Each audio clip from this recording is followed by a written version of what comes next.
Also at this end, recording has started. Can we do Beautiful. my favourite thing, like drawing, and then we're like, oh, hello. Yes. I didn't see it. We didn't surprise. Wait, I don't have a canvas up. Oh, God, why am I so nervous? Right? The moment that there's a camera. What?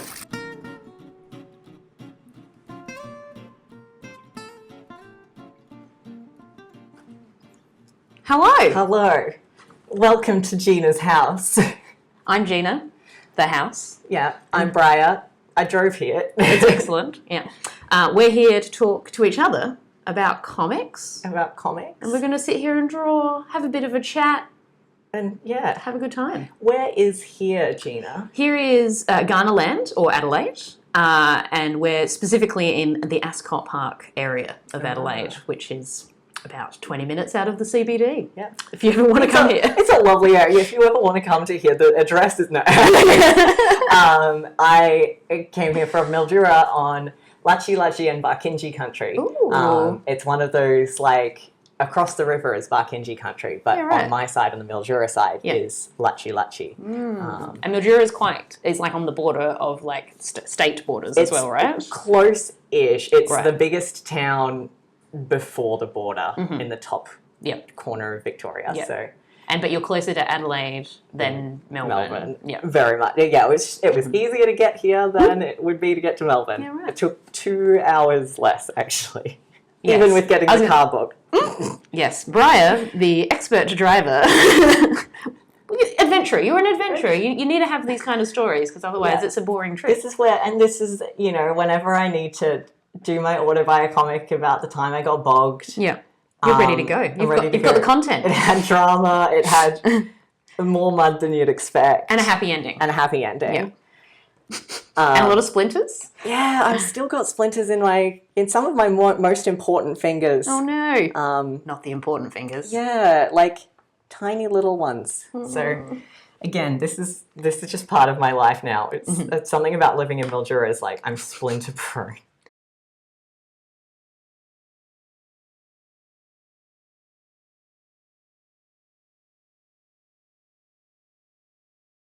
Artist, but I feel like, I don't know if this is something you've noticed, but sometimes I feel like you can tell if a comic has had a separate writer and artist pair, or if the writer is not experienced with comics, because you can tell that they don't really trust the pictures to do narrative work, so you don't have silent pages as much. So like I feel like there was a point where I was like, I stopped reading as many comics that were done by teams, because I was just like, I'm actually not into that. I'm like not getting to see the comics being used as its own medium. It's like kind of watching a writer going, well, everything needs to be explained with words, and then watching an artist laboriously draw the talking heads panel after panel, which, like, no thank you.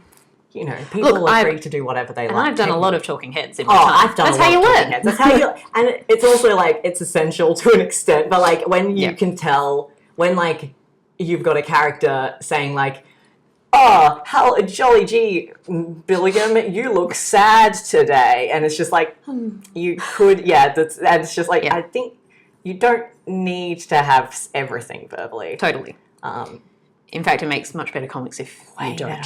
I liked at some point one of my editors, I think, was looking at my comic, and I think it was an editor who is onboarding to comics. Right. And I think she was like, I don't know what Henry's feeling in that panel. And I was like, isn't that interesting? Did they look at Henry's face? Yeah, but they were just like, and I was like, okay, if that means that maybe I need to draw it a little clearer, but like having a moment where you look at a character and you go, what are you thinking? That's really interesting. I think that's kind of the strength of you're forcing your reader to do a bit of their own read of like, totally, what is this person thinking? What are they feeling? When you have that mechanism of like a panel that's silent, it's like, what vibe does that have? And you've got a lot of, like, comics have a lot of other elements at their disposal as well, which a lot of other mediums don't have, not just the visual element, but visual, but also like how you choose to use colour or shading or your angle. So you've got some of those like film-like elements or animation-like elements for your storytelling, not just words. You can just go like, oh, okay, I'm creating a mood, which I found that's been tricky is when I want to capture a specific energy. If I'm just showing someone the inks, I'm like, oh, I might actually need to shade this a bit so you actually understand this is not a flat picture of a character just standing there silentless it's an emotional beat. No, totally. And I think I really like comics that particularly go quite cartoony and exaggerate the feeling inside but put it visually outside, because like that's a nice little special treat that you can't really do anywhere else. Yeah, whenever you're like, you're going to break the boundaries of things physically happening in reality. Yeah. There's a panel I'm psyched to ink later. I think maybe 4 chapters away. I'm thinking in the long term, where Henry checks his phone and his dad's done a bunch of hateful things, said a lot of hateful things on social media, and the phone physically catches fire, and then another character comes in with an extinguisher and they like drop it in the bin and the bin's on fire. So and it all happens in the action as people are talking, so it's not addressed verbally.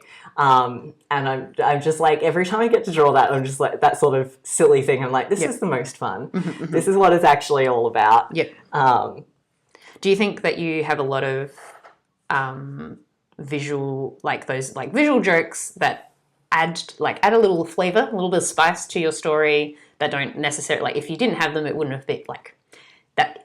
Is that what makes your storytelling, do you reckon? Like those little, I feel like you're very funny. Oh, thank you. Yeah, I mean, you're very funny. No, you're very funny. But I think that's that definitely drew me to all of your zines and comics initially, like when we were doing zine fairs and like getting to know each other many years ago.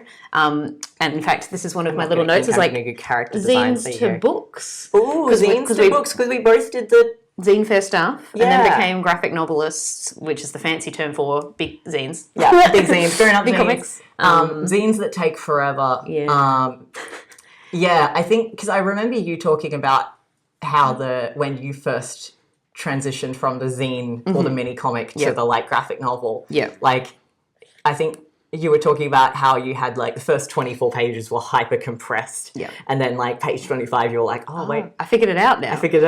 Yeah. It was pointed out to me by Pat Grant, who's of the Comic Art Workshop starter opera.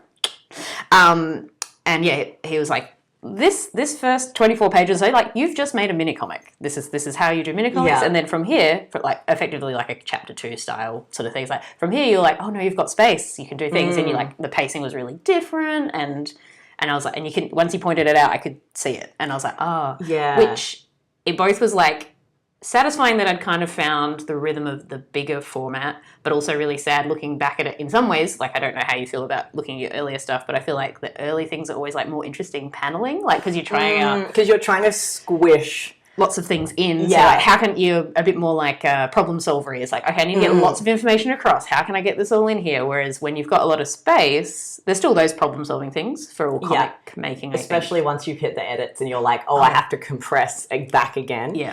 But then still keeping that like space. Still keeping the page. I found that like I literally cannot change pages at this stage because I've got 285 pages to play with, and it's 200, like that is as long as the book will be. So it's actually, considering I've got like end pages and stuff, it's actually like 280 something pages. But I'm drawing on the chapter pages, so I've made more work for myself yet again. Surprise! But that's why we do comics, my friend. Yeah, why would we do something that's less work? Yeah, if you're looking at my inks, I was like, why are these taking so long? It's like you go past a fully rendered image of Flinders Street Station. Like, that's why is it taking my crowd scene of this panel with 9 people in it? Yes. Goodness, what was I saying? Yeah, like that. That problem solving, like where I've had to go like, oh, this page doesn't work, this panel doesn't work, and I've had to go back and re-approach it.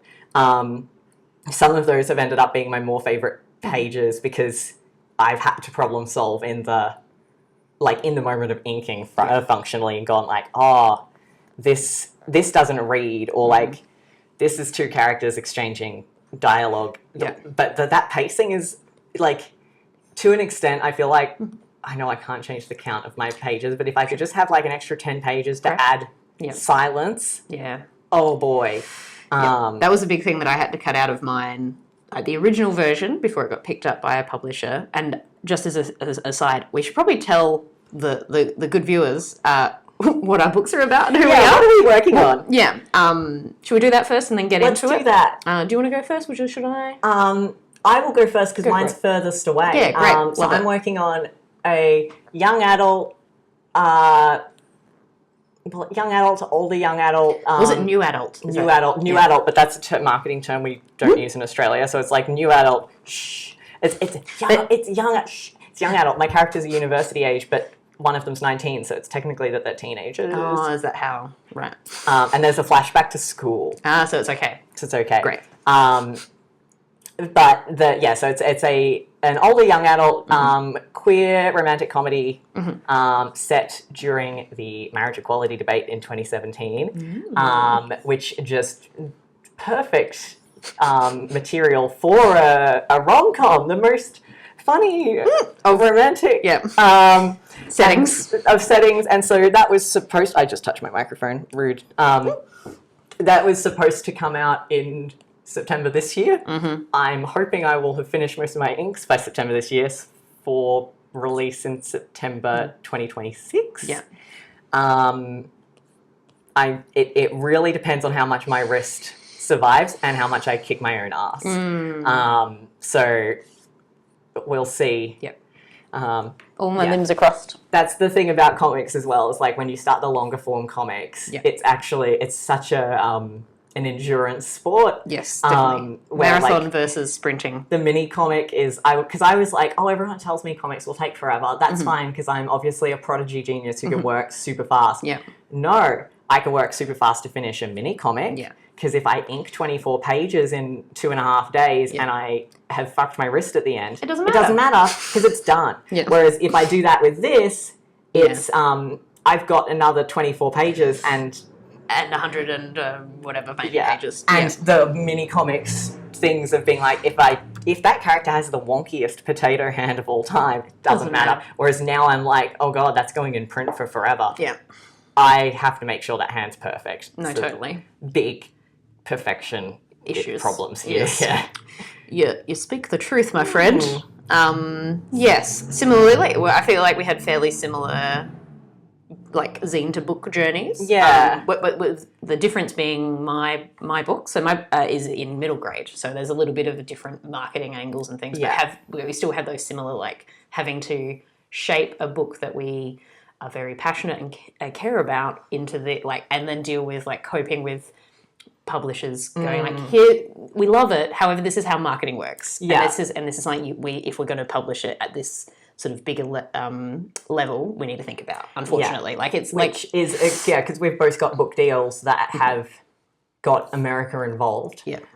Which I think I've really appreciated, having kind of listened to your experiences, that I'm just like, I've kind of benefited from having mine being Australia-led, because I was thinking about it, I was like, functionally no one has said no to me. Aside from no, you can't do a 400-page book, which I'm very grateful for at this stage. And some slight tweaks. In terms of just making it a stronger story. But I was scandalized at one point when one of my editors was like, you need to up the sexual tension. And I was like, are you allowed to say that about comics? And totally, that's a surprise. That's good. It's a nice surprise. I think that's part of the Australian industry, is because we've got such there's so much that has yet to be established, that we actually can go this graphic novel is sort of across the border of young adult to new adult to adult. So you can add a bit more extra spice. You can add a bit more extra, but instead of, because it's an Australian market so much smaller, it almost doesn't have to have a niche. The way that it's just middle grade, which potentially if I was working in middle grade, I would find Australia has the same. Yeah, I think kids stuff, there's a lot more restrictions around things. So my book, what are you working on, Gina? In case you don't know, mine's a bit further along, although I think we basically had similar experiences as well when it came to the end process of like, oh, everything takes so much longer. Similarly, like, I'm really fast. Of course, like I can do comics in 24 hours. It's fine. Yeah. And then you're like, oh no, that's right. I want it to be good. And like a lot more the back and forth editorial process and the like emotional toll of working on something that's so long. Yeah. Mine is also a memoir. So I had a lot of like having to deal with people telling me like, that's not a good story about my own life, and figuring out how I deal with those kind of things, or like, that doesn't make narrative sense. And like, but that is the truth. It's what happens. Yeah, and which is that thing about the autobio punishment of just like, am I trying to tell a good story, or am I trying to represent things accurately? Both, and then going like, how do I do? So tell us more. Yeah, so this is a preview chapter, it's a little sample. And so this is kind of what the end product looks like. But yeah, this is full color. What do we got? This one probably. This is where it starts. I read this one. I think. Yeah, I think you did. This is a workshop copy. Yeah, it is. Yes, with all the notes. So this is like the thumbnails, and then the thumbnails go to the pencils. Oh. Yeah. How come I haven't done this? I don't know. It's very satisfying holding it because it feels like, oh yes, that's right. I did a stage. I've completed the thing, and now I've got the physical. Yeah. Yeah. You should do that. I should do that.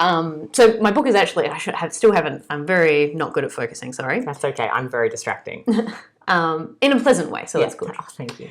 So Oh Brother is a middle grade graphic novel memoir about growing up with a autistic and intellectually disabled sibling who is non-speaking or non-verbal, so has a lot of high support needs, day-to-day high support needs. So it's what it's like to be a sibling of someone who has those sort of needs. Yeah. But it's also just about being an awkward, sweaty teenager who doesn't know how to be in a body or life. Being an awkward, sweaty teenager with a sort of non-traditional family structure. But then to say like, even though it's non-traditional, we're all just people. We're all just human beings. I feel like that was like part of the strength of Oh Brother, which you can buy in all February good bookstores. 2026. Yeah, February 10, 2026. Pre-order it now. It's really good for authors if you pre-order, I've been told. Yeah, there's a link for the there's a link below. There's a link below under the table. I feel like that's the strength of the fact that it is an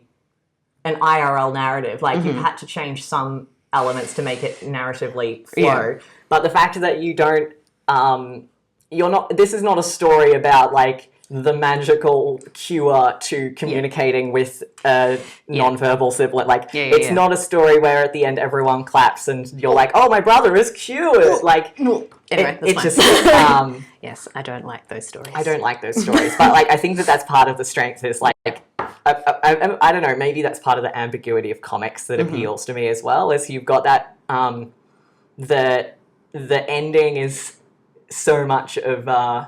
you can leave things a little bit more open, and I feel like maybe because you're asking so much of your reader in terms of interpretation, it still feels conclude like that you can do so much. The story is done, but it doesn't promise like the easy answers, the easy solve where things are a little bit too tidy. Yes, and I think I was pretty fortunate with my editors that they were happy to keep, like, they still wanted a narrative and they wanted like the characters to grow, and they had to the biggest change. So originally the book was me as a new adult, if you will, a young adult or a new adult, looking back at my childhood. So there would be like me as like say a 25-year-old, and then flashbacks to me as a kid with my brother, and then they were, instead of, it wasn't like chronological, it was all like little vignettes, just like different stories about certain things, and I grouped them in like types of stories, so like communication and sensory like things. So basically the autistic traits kind of thing was a much heavier like I can see story structure, the strength of a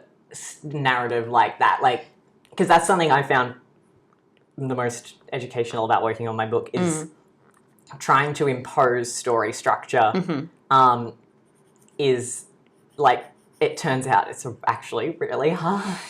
And so mine's got like the mechanism of like, it all takes place within the same calendar year functionally. And so I've been able to, I almost was able to look at a calendar and go, right, okay, so this happens here, which is conveniently the midpoint of the year. So that's when the, all of this would have to happen here and here. And like, obviously I still had to put, I had to decide what occurrences, but the structure I found really helpful, which for your book, you essentially went from a structure of like going through this like symptoms chart sort of to going to a chronological narrative. Yeah. Yeah.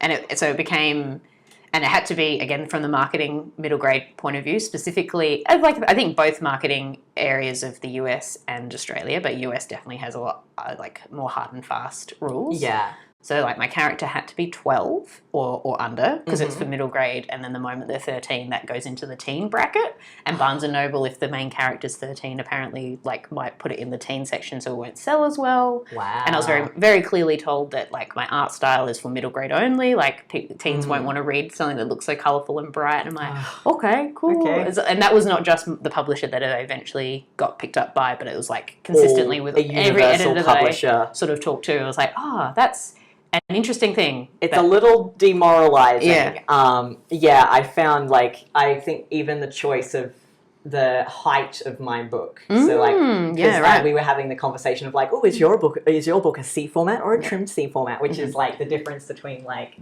those two. This height and this height. Yeah. This is the size of a first year release paperback in Australia as well. So if you've ever gone, why do my paperbacks not match in the series? It's probably because you got one earlier than and then the next one was the second printing. Yeah. And so as a way of playing the bookshop game, having it in a slightly bigger format hopefully means that bookshops will be motivated to stock it in the front of the shop with the new releases.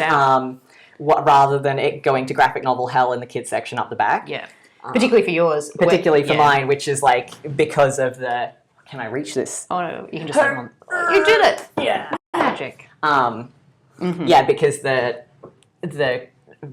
kid... Like, there will be a lot of adults that this story will appeal to. Of course. Because it's literally just like, hey, do you remember this horrifying thing?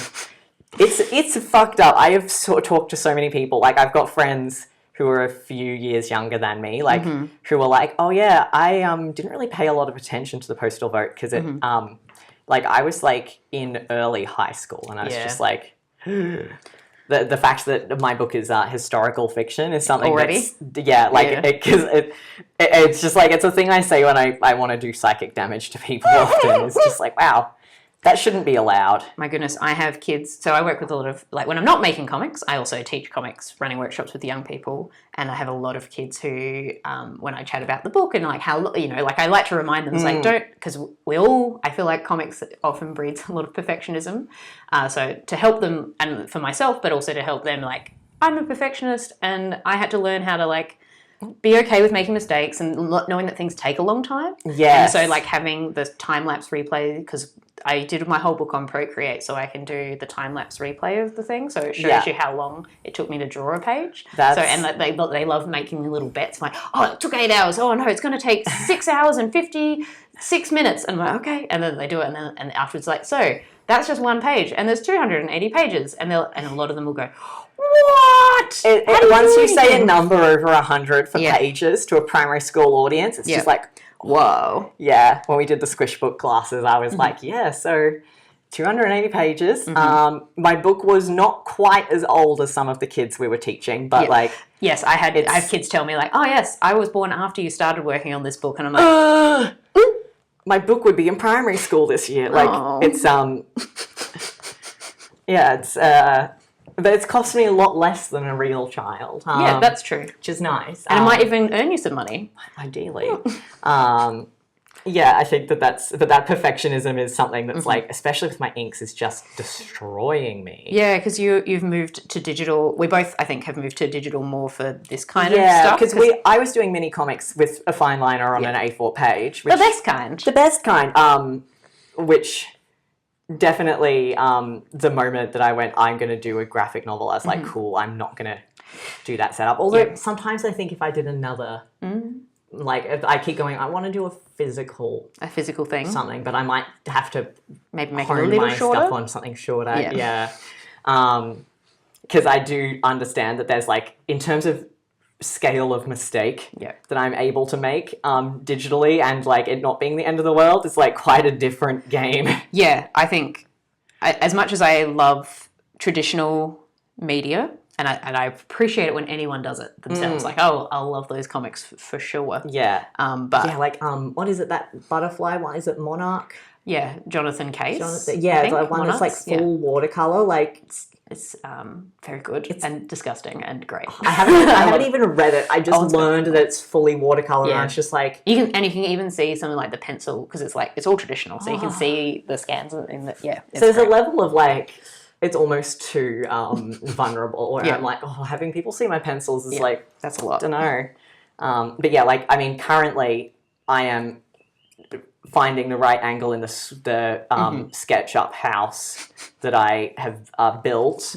I have no idea if that's visible, but in order to draw the same house over and over accurately, like and things like that. Not being able to do that on in a traditional setup. And definitely not as easily. Like, you could probably do it and then print it out and then do like, but it's like maybe if I had a light box and but at some point you kind of go like, are you still keeping the magic of traditional art?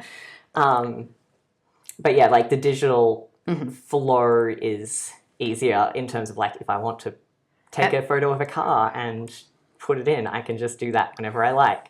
I found also with working with editors that it was necessary to be able to be flexible. So like, flexible to change things really quickly, or like tiny little edits that would be a pain to like traditionally you'd still have to fix them in post either way, even if you did them traditionally.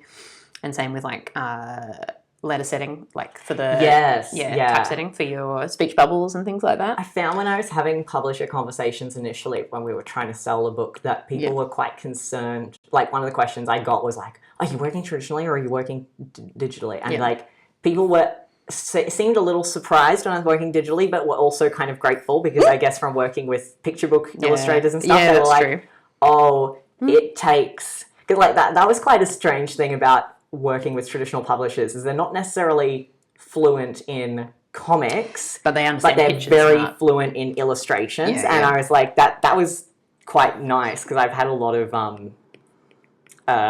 conversations with people who I've done a lot of graphic designer trying to explain why we can't do that thing, print like that or whatever, and so it was a little bit weird to be like, wait, but you actually understand what I'm talking about. That's nice. Yeah, rare in the world of art, but very appreciated. Definitely. But yeah, I thought that was interesting, was that there was a level of interest. I don't think it would have affected the sale of the book. Sure. But just the idea that like being able to work digitally made it more appealing. Yes. Yeah, that's really interesting. I was going to say, what was I going to ask? So we both have agents, which is really nice. At least for me. Yeah. Oh, I love my agent very much. Danielle Binks. Annabelle Barker for me. Yeah. Like for me, it was like a big plus. Like, I was like, oh wow, I don't have to think about a lot of things that I don't know anything about as well. Like having to deal with. Yeah, just what are the expectations? Having someone as a sounding board to just bounce ideas off of, like, is this, and asking if this is the normal. Is this a normal thing to require? Like, I found that really helpful. Is that I I got asked at some point ages ago if I wanted to do illustration for a book that I can't remember who was thinking about it in the US. I probably shouldn't say either. Yeah. But they were like, they'd kind of been like, oh, you're a trans artist, so you can do art for the trans book. And then they just vanished, and we kind of just assumed the story had died. Yeah. Like, you know, whoever they had wanted to have write it or whatever had said no. But then Danielle got back to me and she was like, I've already said no. But remember that thing that you were asked if you would be interested in, like, years ago? Well, they've gotten back to us and they wanted you to do, like, there was a phenomenal amount of spot illustrations in, like, a short amount of time. It was like 12 weeks or something. Like, it was absurd. And it was like, how much money? Not much. Yeah. Like, it was something like $6,000. Right. And I was just like, I would have to quit my job to get that done, to complete that. And so just having an agent just be like, no, this is absolutely not. Whereas I think in my life as a an illustrator, freelance, or like a graphic designer, I've so often, because I'm so flattered to have been asked. Of course, yeah, my reflex is to often go, I'll find a way of making it work. Yes. Because I love money. Yeah. And people being like complimentary about your work. Yes. Like, oh, this person thought of me for this project. It'll be so meaningful for trans kids. And I was just like, oh damn, it'll be meaningful for trans kids. And so having my agent just be like, this is an absurd thing to ask. I think that the way she phrased it was like actively like, it is disrespectful and it shows that they don't understand the process and in a way that will be really nightmarish to work with. And I just really appreciated that. That was something that transparency. Like, it's just like the agent of the layer of protection to stop me getting myself in trouble. Yeah, totally. Interesting. Yeah. Did your agent make any story suggestions for you? Like, I think, like, yes, and like always asks if I want feedback, basically. And I think more so on stuff that I'm about to pitch or like newer things. Whereas that makes sense. For Oh Brother, I'd already written like 250 pages of pencil. Like, you already had quite a story. So I think Annabelle, from what I remember, Annabelle like read it and gave some like feedback on like, here's what I think editors are going to want, and help develop the pitch for it. And so like what you need. So definitely really good with the pitch development stuff, and like, here's what they're expecting to know, and like what you can, there's some things you can think about that you need to like tell them so they know what to expect and things like, and then I'll take it from there. But when it comes to like pitching new stuff, which and particularly fictional things, like really useful for knowing like, again, that what's happening in that age bracket and what going like, ooh, middle grade's really interested in this. I imagine people around Twilight were going, everyone's looking for more vampire stories, like, or even just saying like, oh, this kind of how you're talking about this, you probably can't talk about it like this for this age bracket. Like, they might not understand it this way. Yeah. So maybe you need to like, how can you rephrase it so it makes a bit more sense? Like, reframing things to go like, this might be this might be a little bit too much or too grown up for this. Which is the thing I got the most, because I feel like I just was sort of right for how I would have probably been fine with. Like, I read a lot of adult books as a kid. Like, I think a lot of us nerdy folks the nerdy kids. I didn't have a lot of friends, but I read a lot of books outside my age level. I can't believe you didn't have any friends. Yeah, what? The library was my friend. Yeah. But yeah, no, that's so... and also just like learning about... it's always been a really interesting conversation especially with working with the young adult middle grade thing about like, what can kids handle? Which can sometimes be quite a weighted, like quite a loaded thing. But like in terms of going like, okay, cool, like especially for my book, because the content is quite upsetting, and there's a bit of a pushback in a few places about the idea of representing like of traumatic moments. There's a lot of like, we don't need sad queer stories, we need happy, we need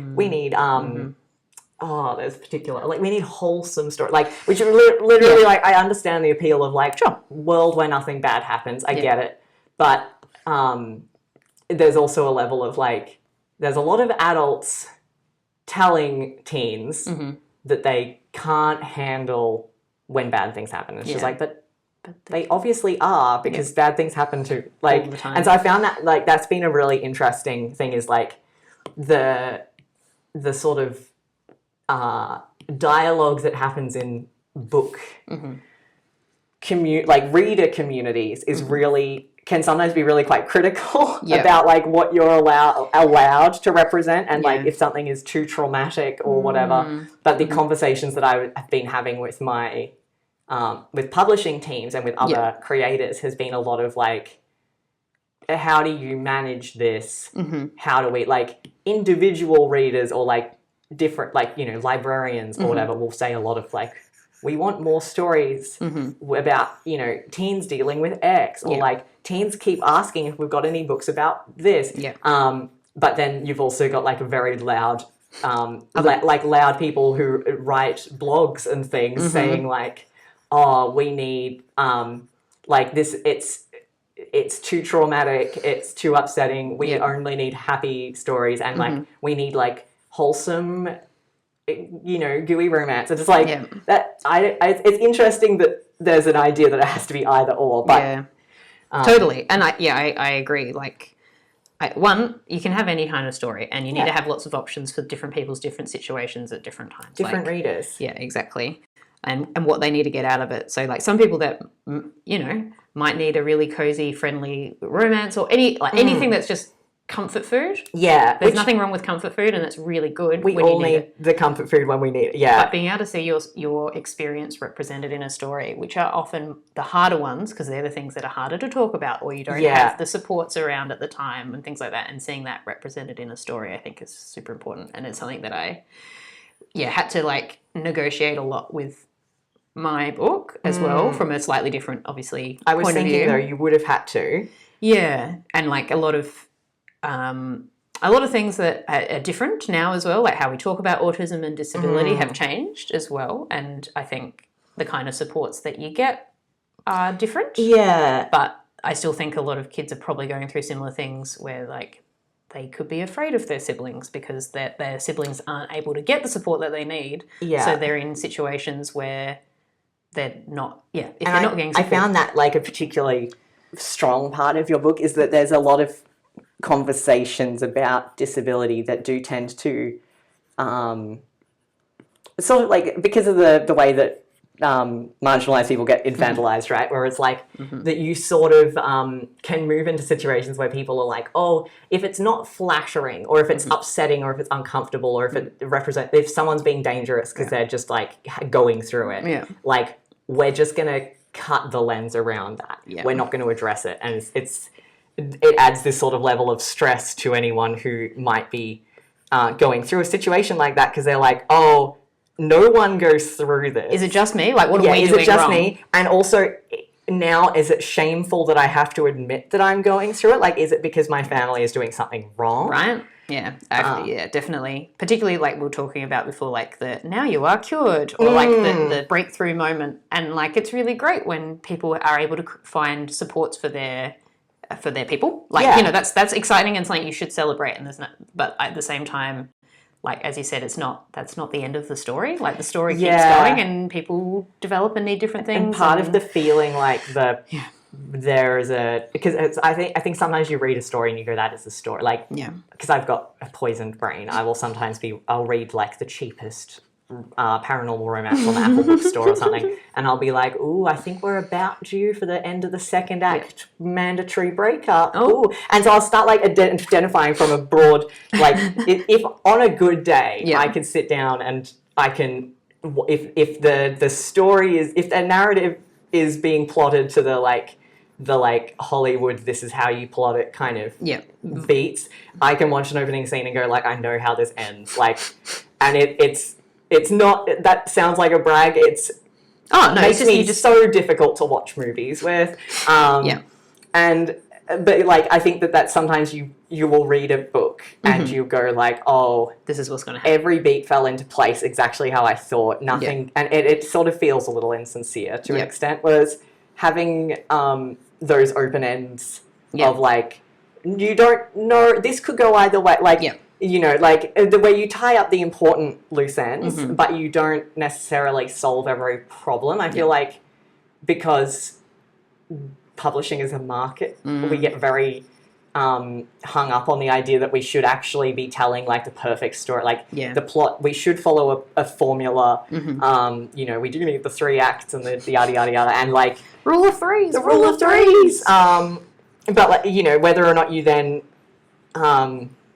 I don't know, like it feels like you can then fall into the thing of stories that are so tidy that they don't actually feel real.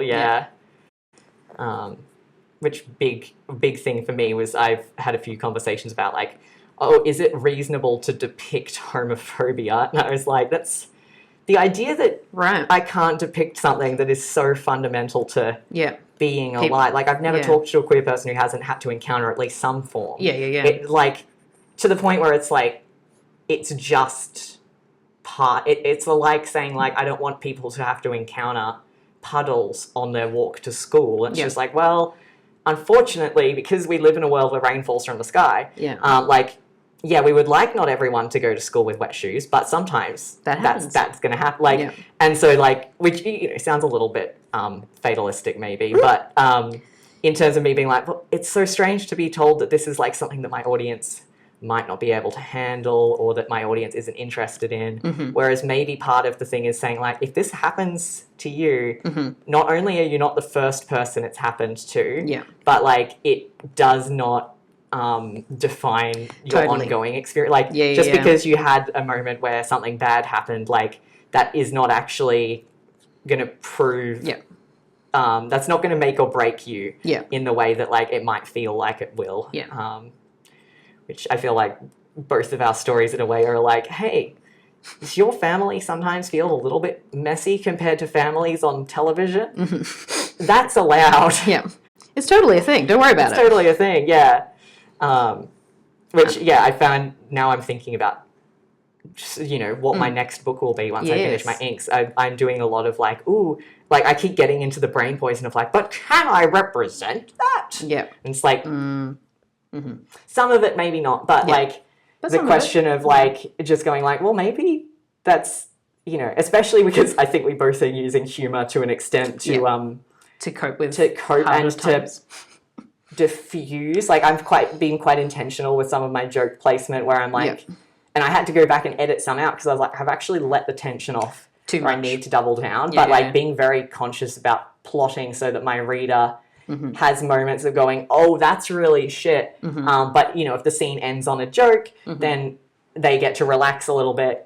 But if the scene doesn't end on a joke or ends on a joke, but a different character's not, it sort of gives you a bit of a... I was going to say, do you think that makes it hit harder when you've got like that tension of joke versus not joke? I think so too, because it's that sort of like the ride is a little bit it's like you're getting a lot more different emotional things. Because it's hard to be sad all the time. And why would you want to be sad? Why would you want to be sad? And so I feel like that's again part of the comic secret weapon is you can contain multitudes, so you can write a story that's fundamentally very funny and also tackles really hard issues. Because you almost it gives you so many opportunities to get outside of the main character's head as well. Because do you have narration in yours? There's a little bit, and there was a lot more originally, and that was one of the big things that I had to cut out, because it had to be like in the moment, like chronological. So the first chapter or so, there's a lot more narration because that's the earlier like, chapters that were more similar to the first sort of draft. And then as it went along, it or maybe it's even the second and third. Like maybe the first chapter is a bit more like the there's a bit style. You definitely get into there's a bit of like, hi, my name is Gina. But I do a lot of these sketchbook pages, and that's more what I do is the like I like that this is the solution of the because I've got scrapbooking essentially. It's like being like, this is a headline from the marriage equality debate, so that people get a perspective outside the like main character. But like I think that's part of your the strength to an extent is going like, oh, if this isn't narrated, like if someone doesn't sit you down and say like, hey, this is how I feel, you know. Totally. And like that's like I think the reason I personally lean towards autobio, even if I'm trying to write fiction. It always comes out autobio because fiction is slightly autobio. Of course. Yeah, but I know what you mean.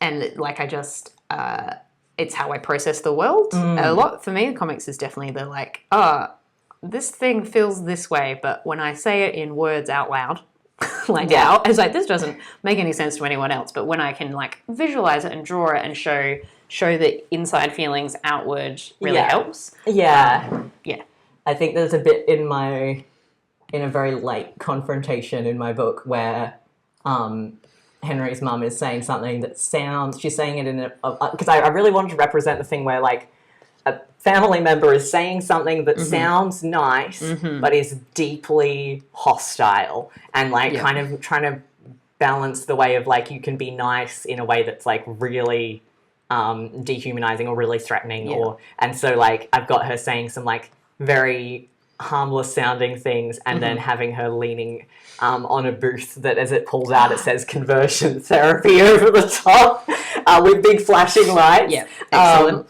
And just because like I think that's also part of the getting to like play the visual game to be like, oh, interpret hey reader, I'm asking you to kind of read the words critically by referencing the pictures and the pictures critically by referencing the words, saying like someone says they're happy but do they look happy, someone's you know, she sounds nice but I feel like really does that juxtaposition super well. Like, it's one of those things where you can really, I don't know. And it's great for the jokes. Yeah. Like, I think that's part of the thing is, like, maybe cartoons, you can handle harder comic topics because you can say, like, I'm using the juxtaposition to show that this is inherently ridiculous, or this thing that sounds harmless is threatening, or I think you ask a lot from a reader in a way that's like it's a trust relationship, maybe. Yep. I have no idea. This is stuff that I can't do in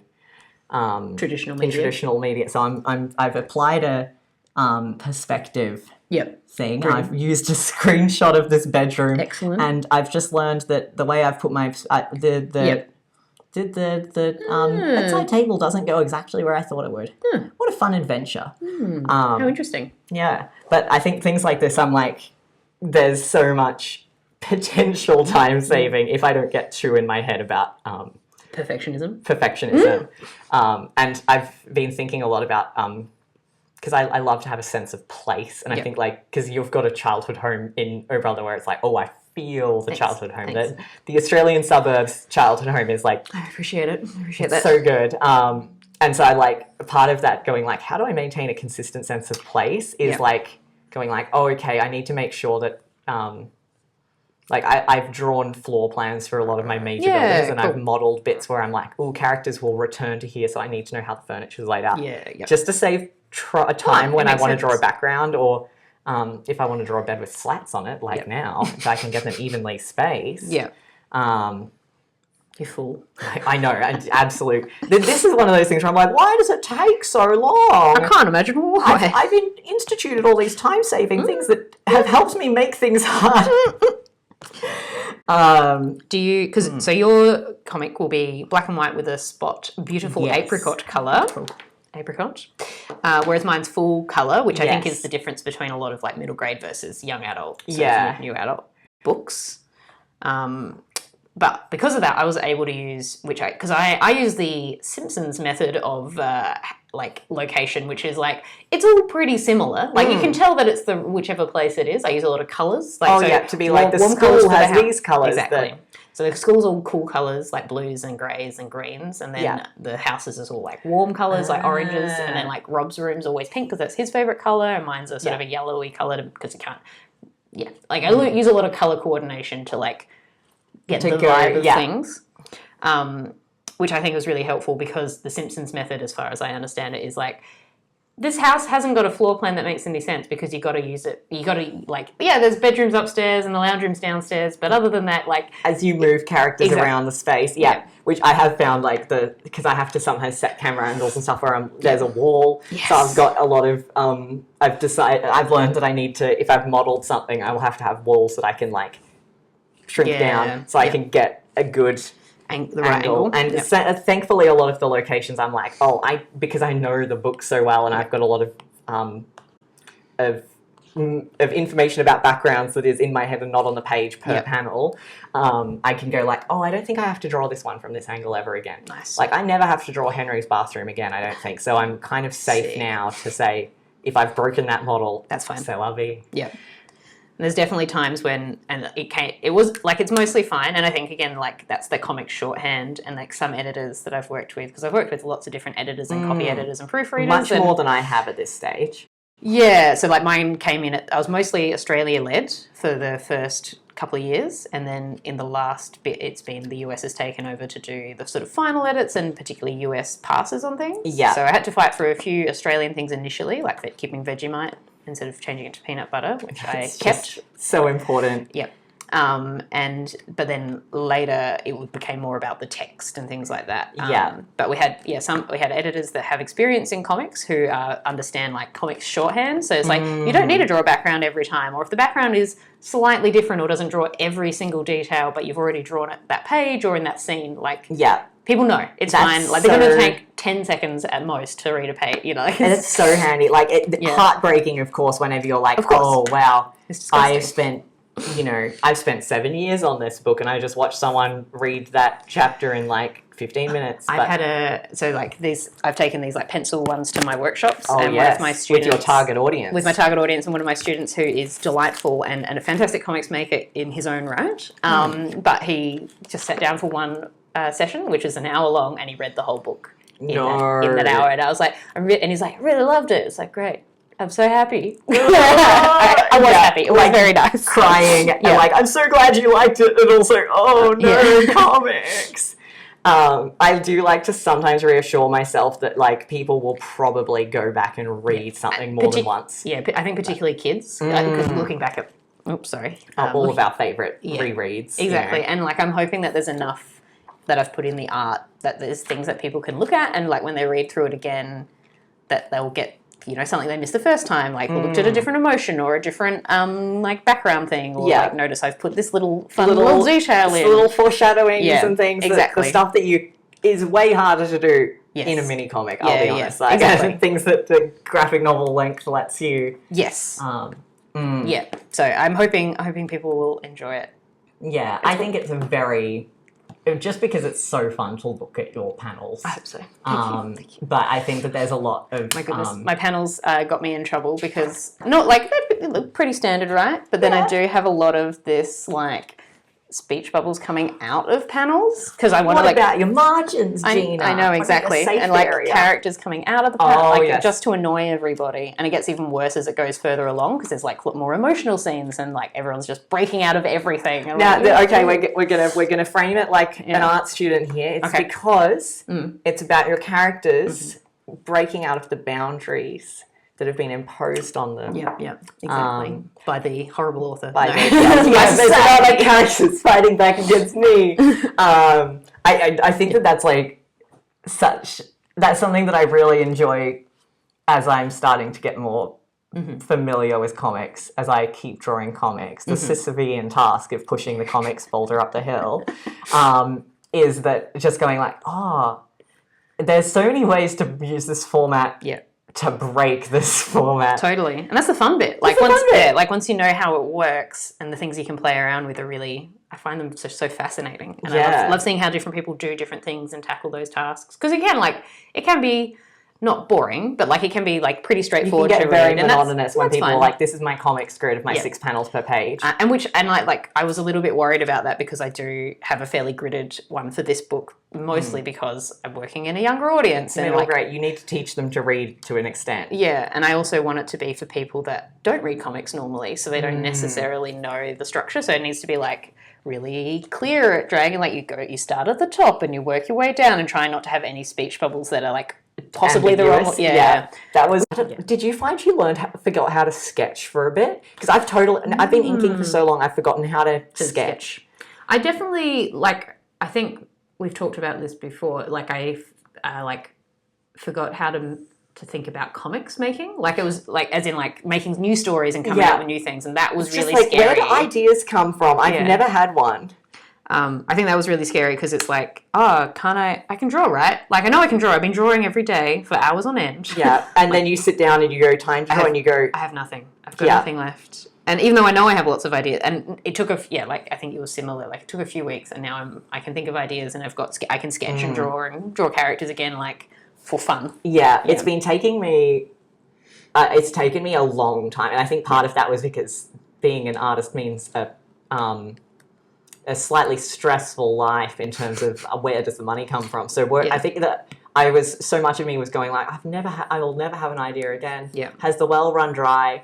And I think I was in that phase for like probably 2 years. Yeah.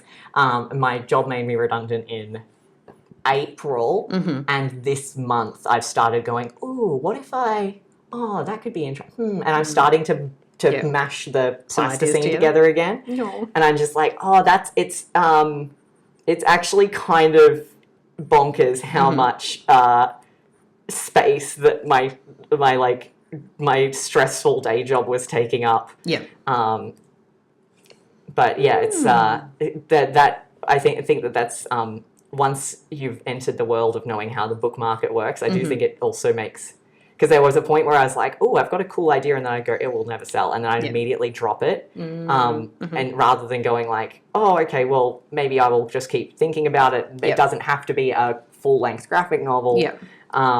Or maybe those themes can go somewhere else. I would just kind of get discouraged immediately, or like, because I was so time poor and so stressed, I would just be like, that's never going to work. And I'd just go back to wondering about like, how am I going to get around to going to the shops to make dinner tonight when I'm so depressed? Did you have a lot of support from your partner?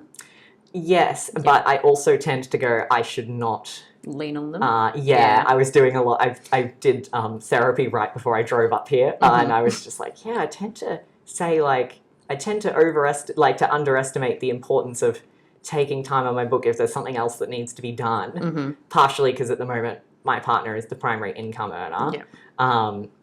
Where I'm like, well, me making sure that his life is a little bit smoother is more important than, you know, logging that extra time on, or like thinking about, I think that's part of the problem with the, what's the wanky university term? The ideation, where you're trying to, you're in the scheming, you're in the mind map stage, and some of that just involves staring out a window for a long time, just totally zoned out. And just like, it's really hard for me to put, to value that time, partially because it's like you can't structure it and you can't necessarily... It doesn't make it happen. Yeah, totally. And so that's been that's something that I've been trying to unlearn, is I have to be, if I'm working, I have to be physically, outwardly productive in a way where no one can say, you did nothing today. Not that my partner would ever say that, but your brain tells you this. I know the feeling. And I think that that's part of the book thing as well, is like especially when you're working on the same project for so long. There's an element of just like, I don't get the feeling that this is going to be finished anytime soon. And then that can kind of go like, what, have I done anything? Like people keep going like, oh, what have you been up to? And I was like, I literally don't know. It's like, the secret is I just, inked 70 pages. Totally. But that doesn't feel like... feel like you can point to that, partially because it's not finished. It's not finished. Yes, this is why I really liked printing these physicals each stage, like even though like it's just the thumbnails, and sometimes it's for a practical use, like I want to show someone, but like the pencils weren't, like it was really just so I could be like, I have done this, I have completed this task, I can physically hold it, I can sort of see how much work is embodied in like the thickness of that. Exactly. The tome. No speech bubbles. Oops or oops. Oh, that's my mum's notes. That's good instead of that good. Yeah. That's so... Thanks, Mum. Thanks, Mum. But yes. So it's, I agree. It's hard. It's hard. And making comics is hard. But fun. We like it, right? I think we like it. I like it most of the time. I think I like it more than most other things. Yeah. So that's good. I think that, I can't remember, it's misattributed to a billion people, the comics will break your heart quote. Is it Kirby? Probably. I think it's Kirby. Could be Kirby. It feels like if comics broke anyone's heart, it probably Kirby works out as Kirby.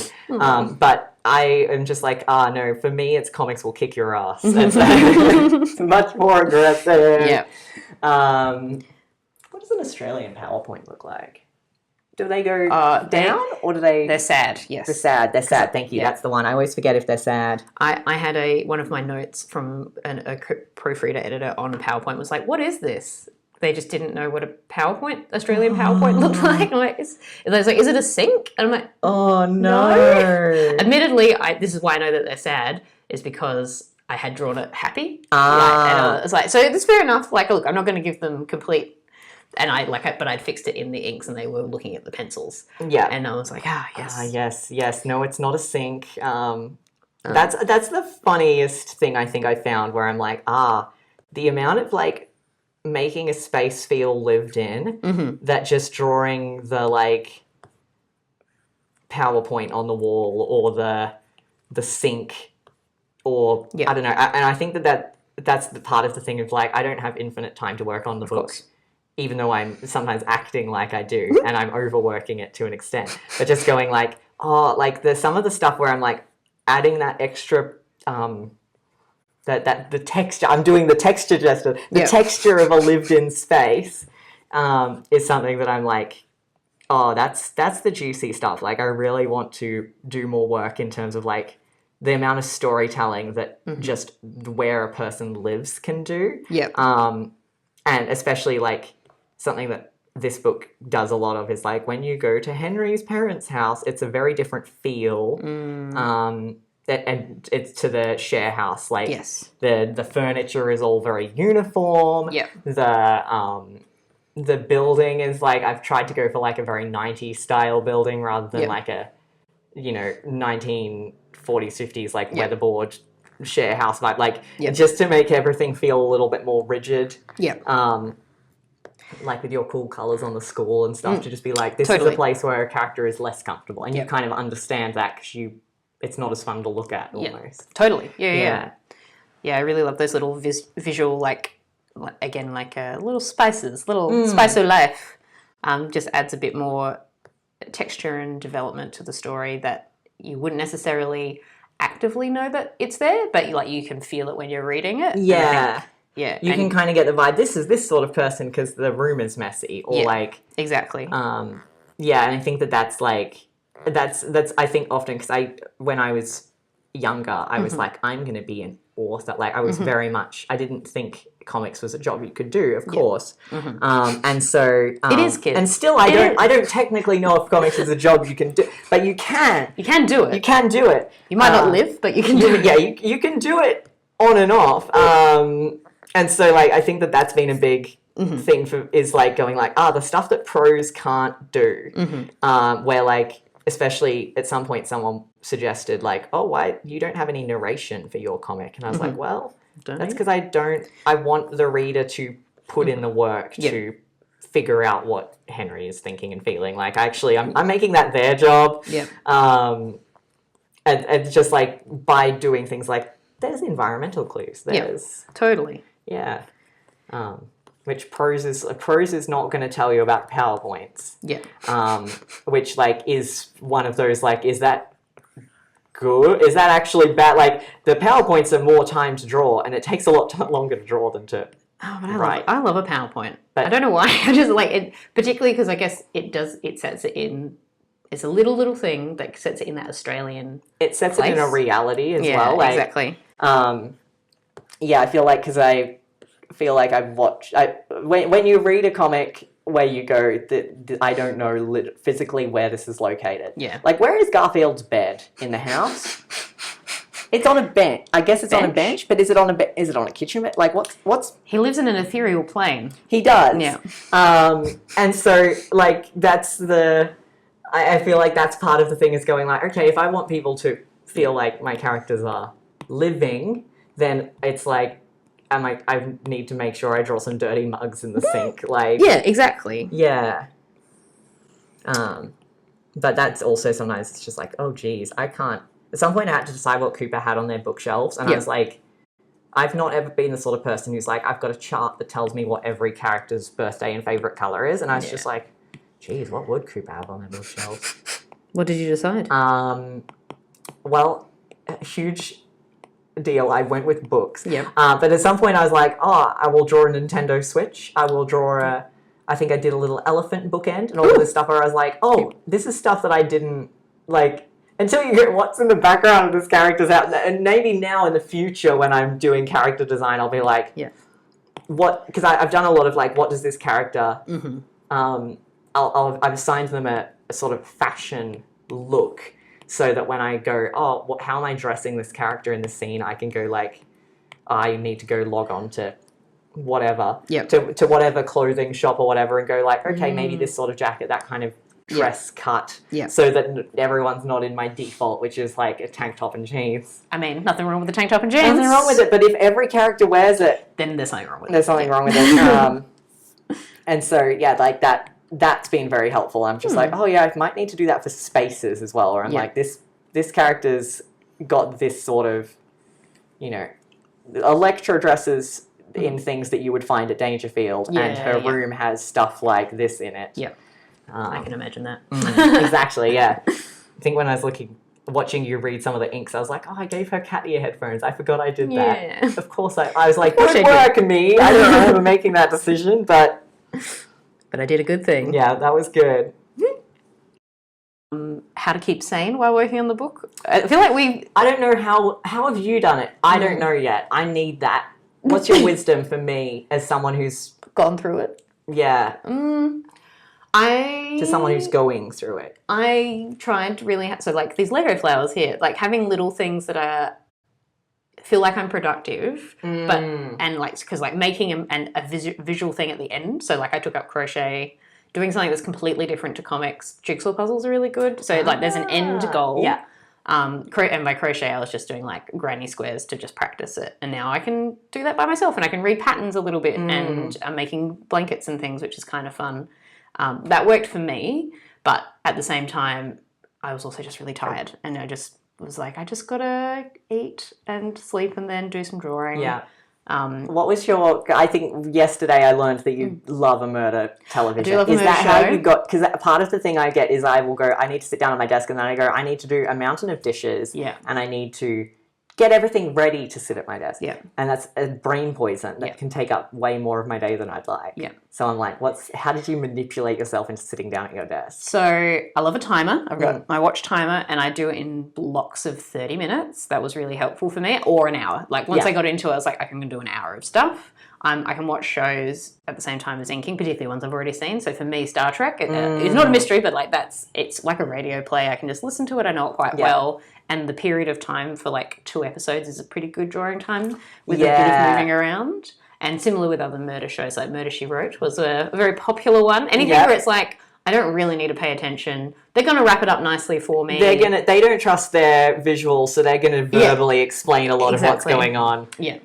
Which is absolutely great for when you're like not really paying attention. Yeah. So I really enjoyed that and rewatching movies and also audiobooks. So grew up on Terry Pratchett, so I had a lot of re-listening to Terry Pratchett I have been listening to some Terry Pratchett. Oh, exciting. So I'm like, I'm already on the Terry Pratchett train. The Terry Pratchett train. How have you found it? Have you got a favourite audiobook narrator for Terry Pratchett? That's real niche. Yeah. I've been listening to a lot of Stephen Briggs. If it's not Stephen Briggs, I'm like, I like Stephen Briggs. He's definitely was my preferred, and depends on who. Like, so the new ones, you know how they've got like multiple people for different things. I don't mind them. Like, I think I'm sure they do a good job, but because I grew up on like listening to the Stephen Briggs ones, you want to hear one guy do a multitude of voices.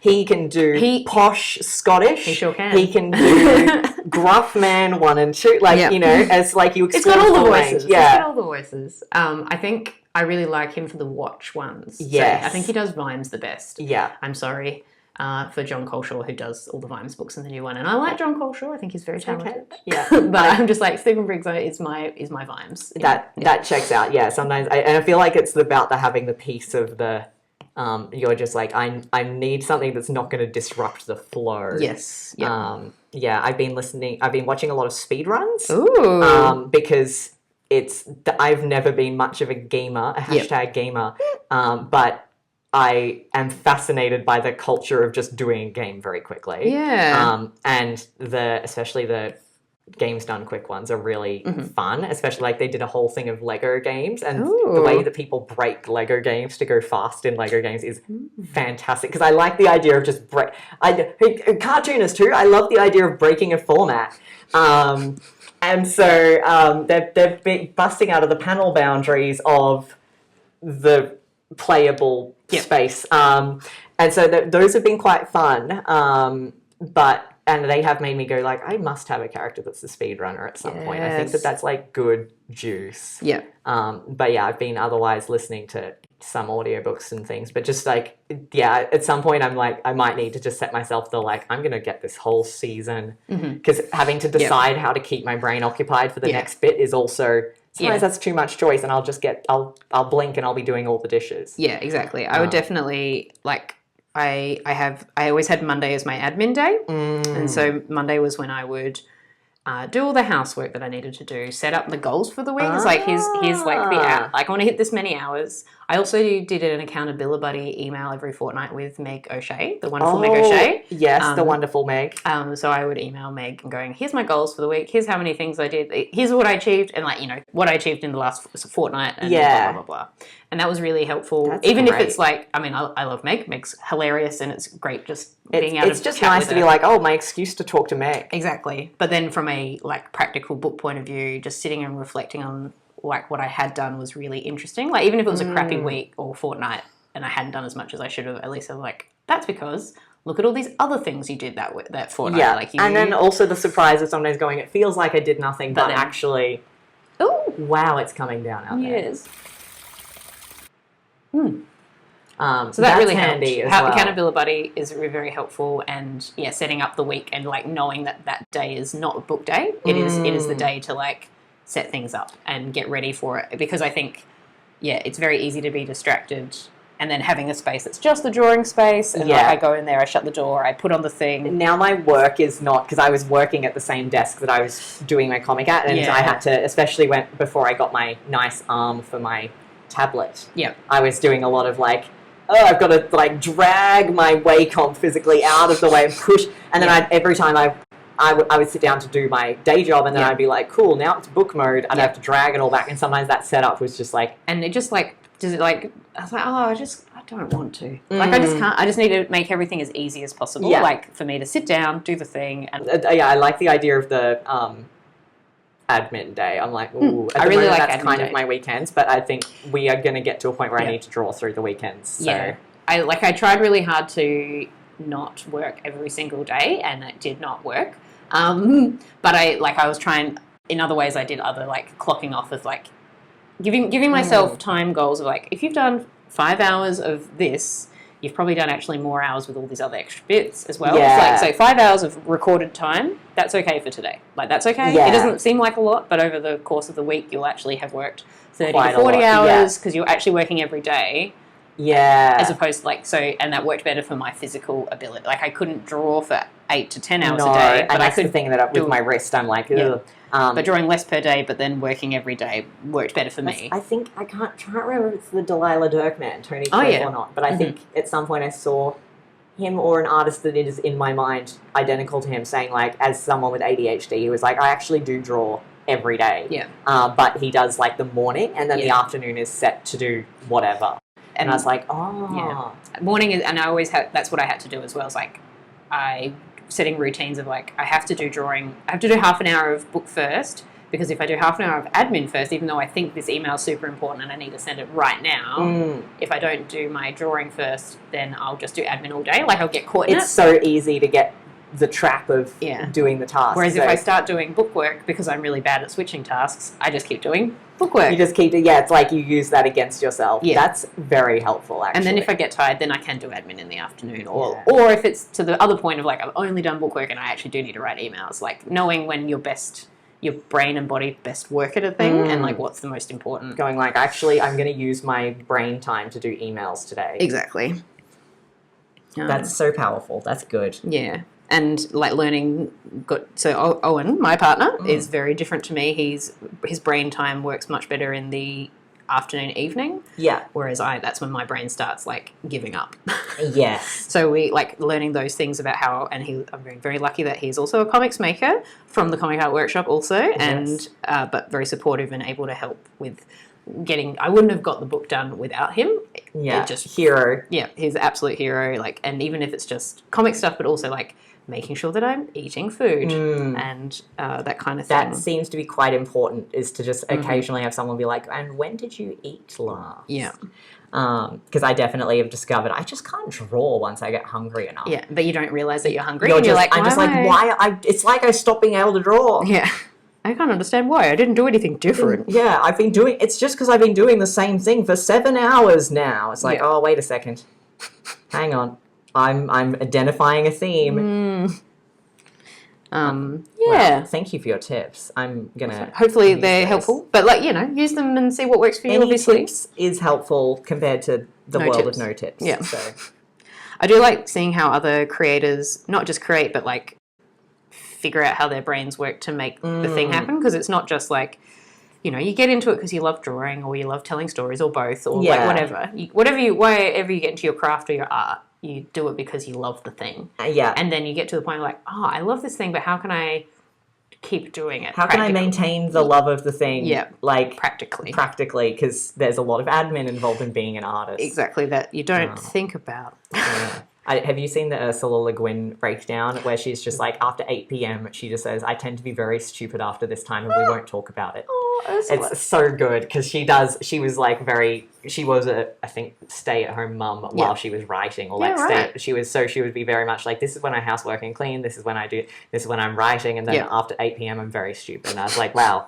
That's actually inspirational to be like, the work stops at 8 because I'm good for nothing. I'm like, that's self-knowledge that I respect immensely.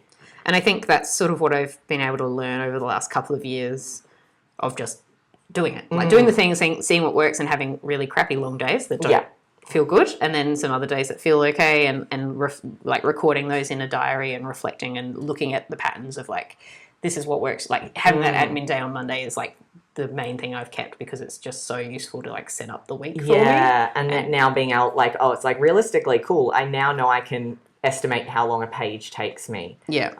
Which I'm still trying to figure out, honestly, because every page is different. Of but course. like going like, oh, okay, so inking will take this, or like, if I set aside some time to model this house, it will save me so much time because I won't be trying to figure out every time. I won't have to reinvent the wheel for each background. Smart. Yeah. Hot tips. You heard them here first. Yeah. SketchUp is annoying, but but worth it. It took me a little bit. Now I feel like I've mastered it enough to make shapes that are ugly but are readable, and then putting in other people's assets for beds and chairs, and it's tricky though because sometimes people want to make something that's really modern and stylish, and I'm like, no, I need like ugly op lamp. shop. Ugly lamp. Go to the op shop and make me an ugly lamp. And it's the same thing with using some of because Clip Studio will let me pose 3D figures sometimes if I need to get a really difficult angle, which is also quite funny because if you're looking for poses in the Clip Studio store, I would say probably 80% of them are very sexy. Oh, really? Or about someone shooting an ice beam or something. It's like, I'm making really different comics.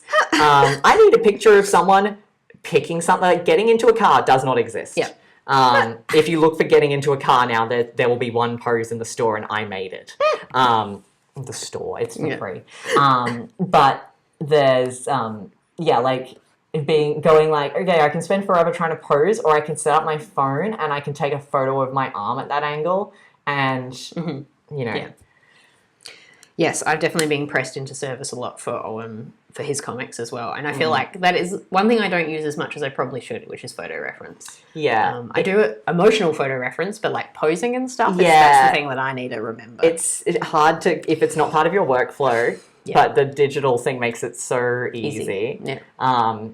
Sometimes I would say too easy, but I think there's some panels where I'm like, oh, that went from very flat to very, like, almost overacted in a really fun way, because I've spent a while going like, what's the best angle for me to lean back in my chair or do a sparkly wave. I think watching a lot of animation, like I was watching a lot of Craig of the Creek as well while I was drawing the book, and I feel like I've always loved animation, but like that kind of animation that really pushes and pulls and stretches, which is like I find very satisfying, and I think that really has helped a lot with my comics to make it a bit like I try to like, what would an animator do? Yes, and like learning like the different tips of how animation actually works as well. Having animator friends, and they go, this is really useful for comics. But it's just trying to figure out the right moment you to don't capture. have to draw them in everything, but like, and I feel like at some point I heard the good comics advice of like, if you have the talking head scene, have a character pour a glass of juice. And it's just like, to have them physically moving and acting, and like that's something that I found really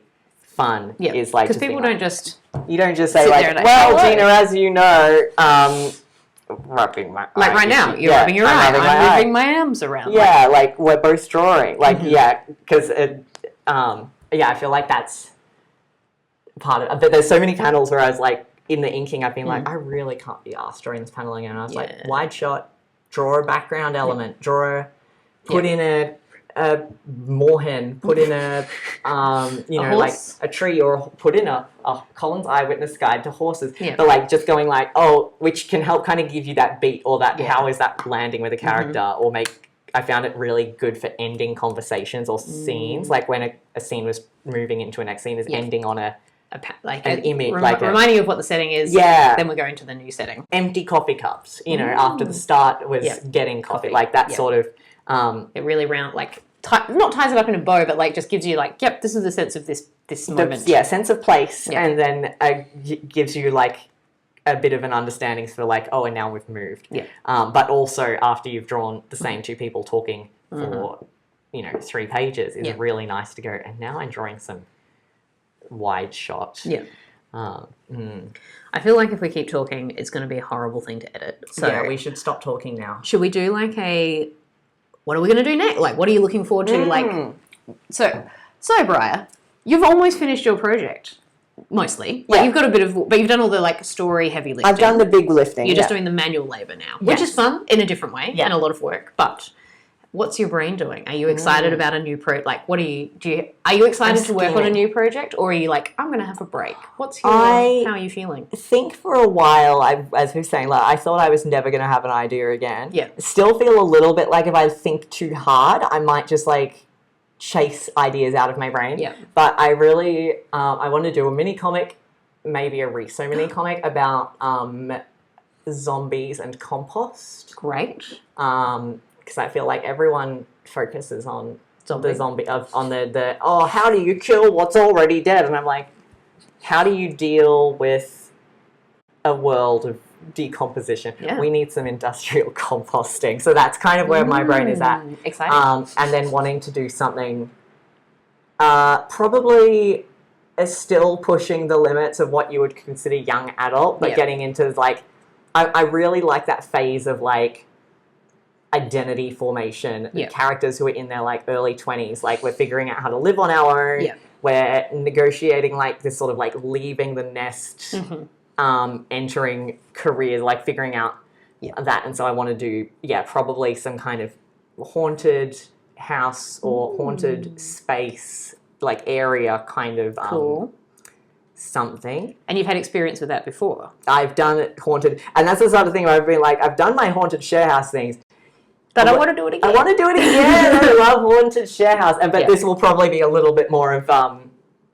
it's very funny to think in hindsight the haunted share house comics were before we entered an enormous housing crisis. Yeah, right. And also before I was technically homeless. So now I've got more experience into things like that. And so I'm thinking about squatters. Yeah. So probably some squatters haunting. The squatters are the haunters now. Yeah.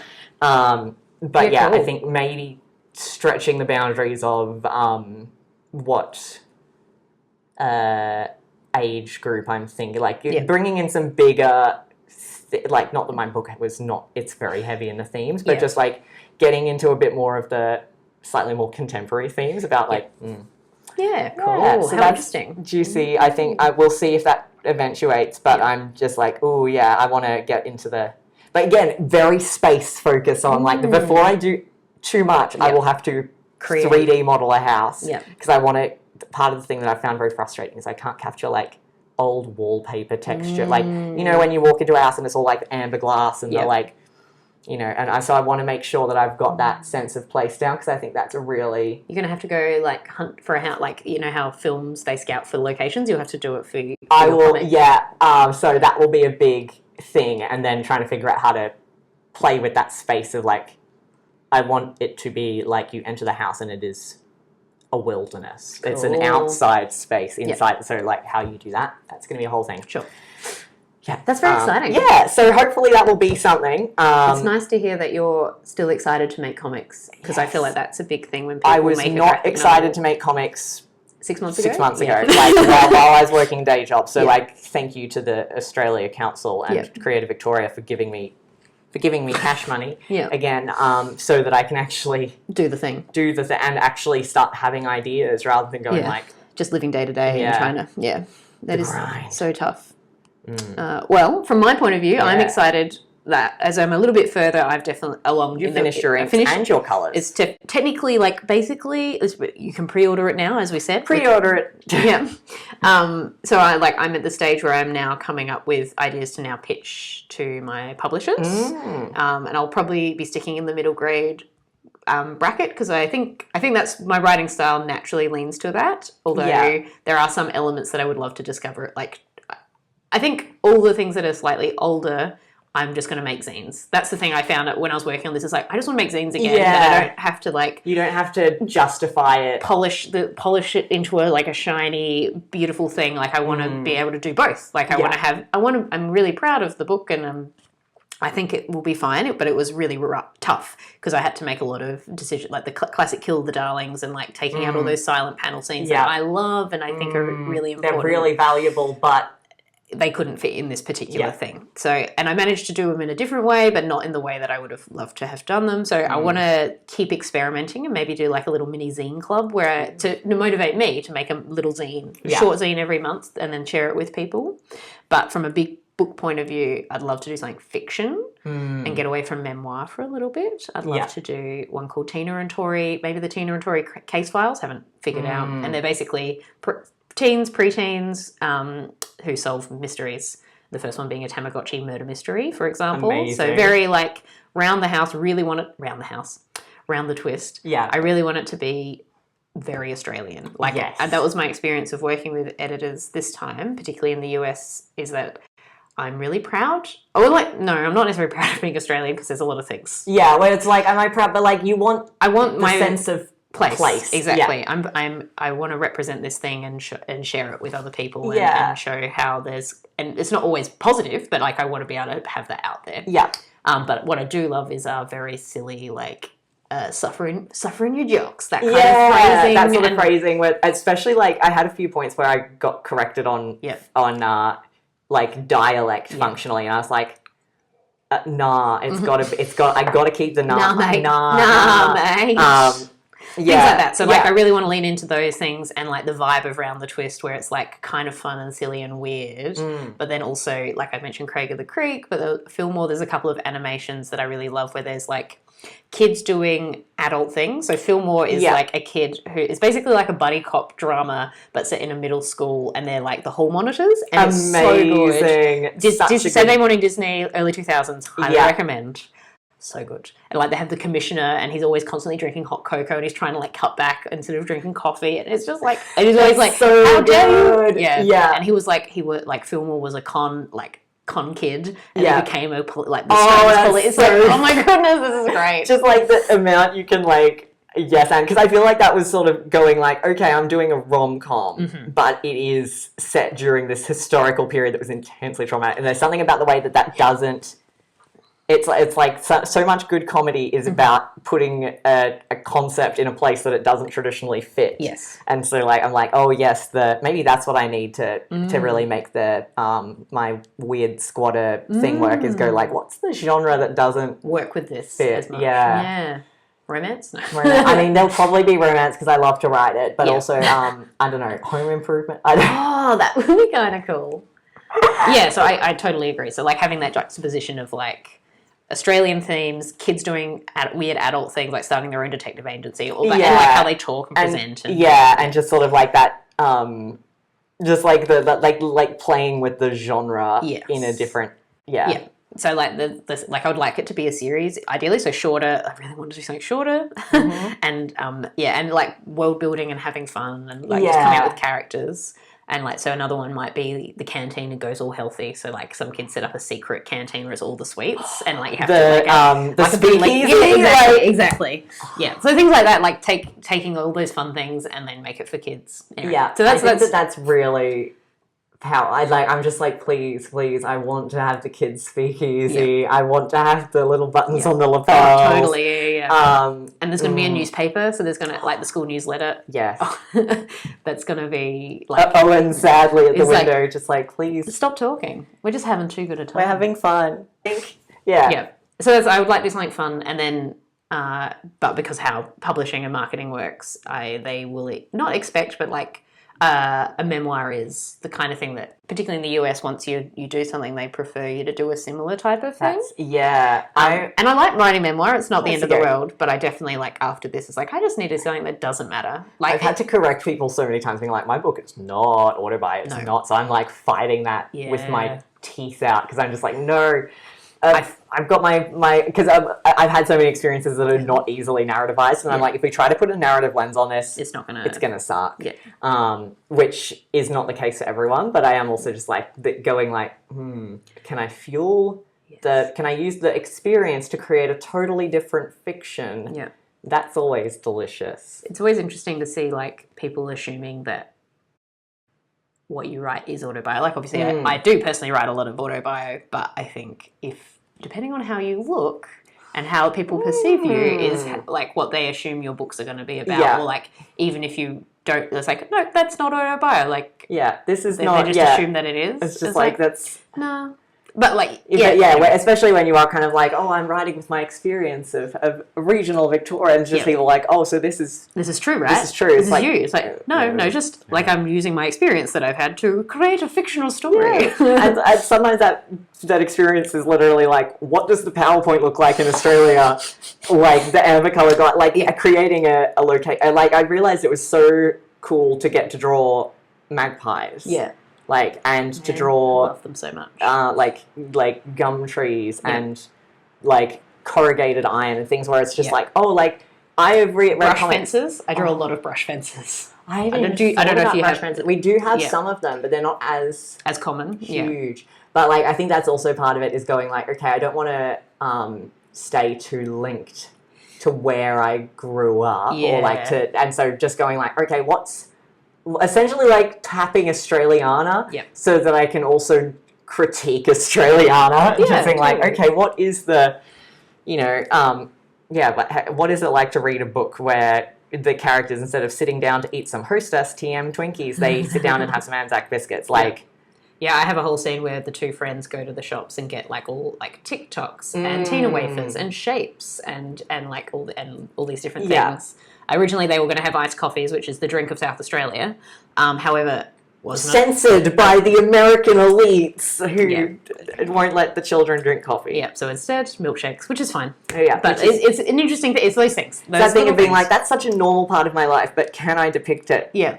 So I think that's also, that's something that I'm like very interested in, is being like, okay, what's the...